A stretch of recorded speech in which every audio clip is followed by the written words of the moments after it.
Hello everyone, I'm Vaishnavi Suresh, a senior genetic counselor from Mapmygenome. Hi, I'm Dr. Dev. I'm a medical advisor here at Mapmygenome.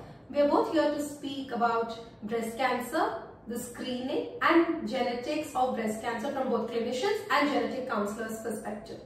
To begin with, Dave, may I know what is the prevalence of breast cancer? So the breast cancer prevalence is, it's one of the leading cancers both in men and women, even globally and in India. In India per se, 1 in 25 women are diagnosed with breast cancer, which is one of the reasons why we are here today talking about breast cancer.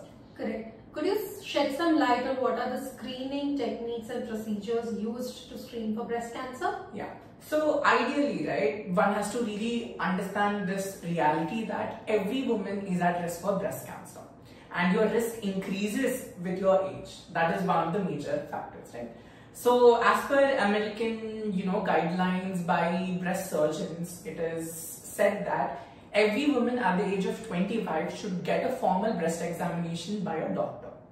So that then after that they can be considered into medium risk groups and high risk groups. So medium risk would be somebody who has a dense breast. Then it comes the high risk group, who is somebody who has a strong family history of breast cancer or any known chest radiations, any radiation exposure to your chest, that would be somebody with a high risk. And also if there's any known genetic mutations which have been discovered, these would be a group of high risk factors. Now, how do we go about screening, right? So again, ideally anybody who develops these symptoms, either if there's a breast lump or any discharge from breast, any changes, any abnormalities, they should definitely get themselves checked with a doctor. It is said that, clinical breast examination would be one factor. Any woman under the age of 40, ultrasound is one of the screening measures, and somebody at the age of above 40 would be a mammogram. Okay. So when we talk from a genetic counselor's perspective, we take a 3-generation family history, correct? So say the early age of onset in a family, say 40 years, we ensure to tell the individuals who are at a risk of developing the cancer to start screening 5 to 10 years prior to the early age of onset. So what, according to you, would be an ideal age? So as you mentioned, right, when you take a family history, whoever is the youngest person to get the cancer, be it 40, be it 30 or whatever, you start surveillance for the rest of the family members 10 years in advance to that. Correct. That would be one factor. But again, at the age of 25, if somebody has higher risk, they have to start getting an annual MRI or mammogram every year. After the age of 30.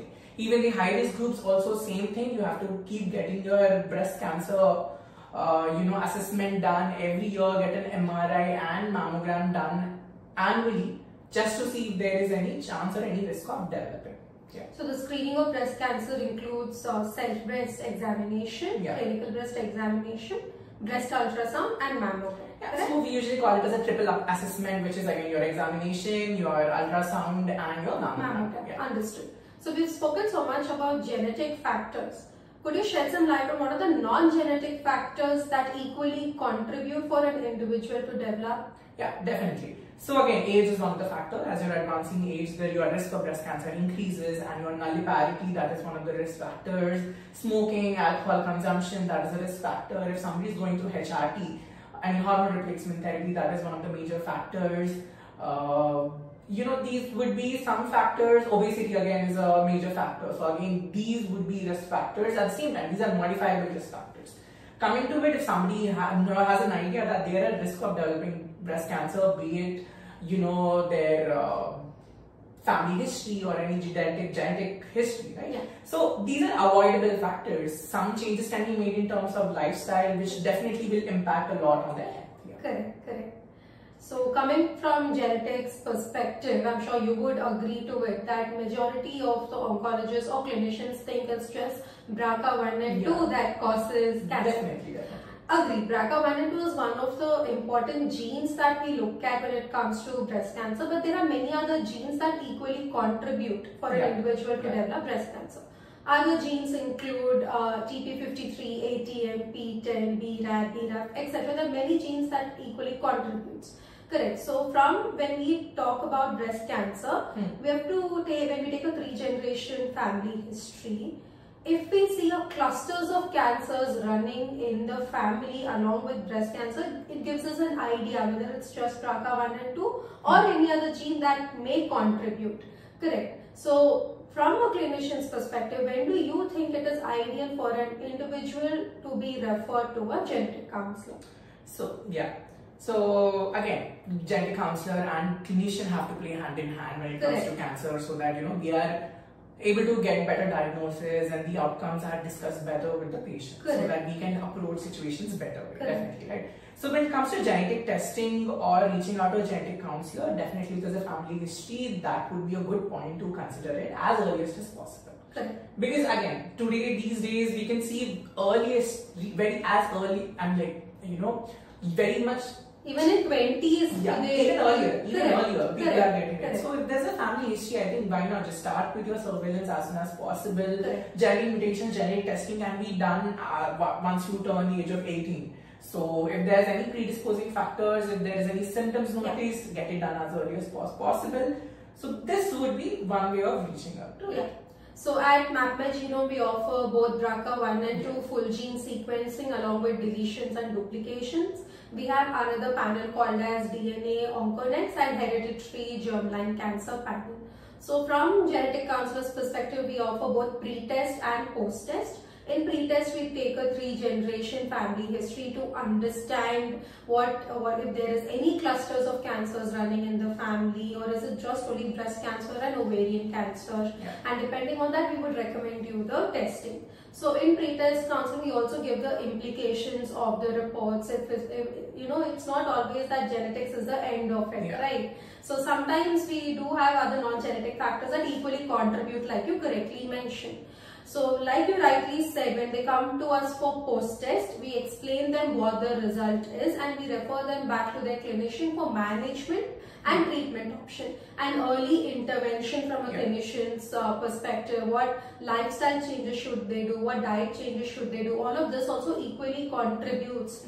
Correct. And like you rightly mentioned, genetic counselors are the bridge between the clients and the clinicians. And when it comes to cancer counseling, both you and I should work hand in hand. So anything else that you want to add there? So again, what happens is that if you know that you have a family history, and sometimes it so happens that most of the women see that we are young. So I mean, everybody has got it way later in their life. So we would not want to do any surveillance. Let's keep it to 40, because that's what, as I mentioned, right? 40 is when it's advised that everybody gets a mammogram. But you are not considering these factors in getting yourself tested genetically and also clinical examination before 40 or your earlier ages. That is just missed cases. I mean, consider it that you are at age of 40 and suddenly you get a mammogram done and you just find something which you do not want. It's a surprise element to them as well. So I think then it's better to get these genetic testing done as and when required, especially if you have a predisposition. Getting this will actually streamline the process. You can do necessary, precautions and measurements as early as possible, so that you don't land up in a higher severe cases. So coming to predisposing factors, we also have something called as OncoMap and Genome Patri, wherein we are looking at what is your risk of developing breast cancer, correct? So if individuals are interested to know what is their risk before getting into a diagnostic, I think this would be an ideal test for them as well. Definitely. So with this, we complete our segment on breast cancer from both clinicians' perspective and genetic counselor's perspective. Thank you.